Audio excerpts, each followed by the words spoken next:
बाबा गुरु नानक ने टिल्ला जोगियां के बाद सरी चौहा साहब के इस मकाम पर क़याम किया और यहाँ पर काफ़ी अरसा इबादत की। और ये सिख यात्रियों के लिए बहुत ही मुक़द्दस एक मजहबी जो है वो जगह पाई जाती है।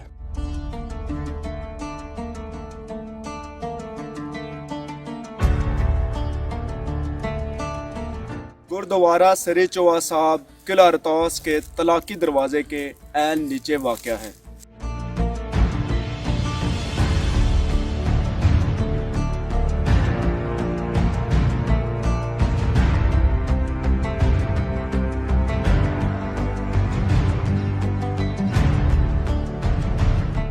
दौरे हुकूमत महाराजा रंजीत सिंह ने 1834 में ये गुरुद्वारा बाबा गुरु नानक की याद में तामीर किया था।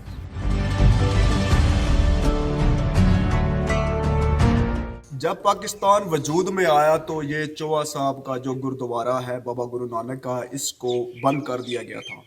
अब 70 साल बाद मौजूदा हुकूमत तहरीक इंसाफ ने सिख कम्युनिटी के लिए ये गुरुद्वारा जो दोबारा खोलकर एक खैर सगाली का मैसेज दिया है।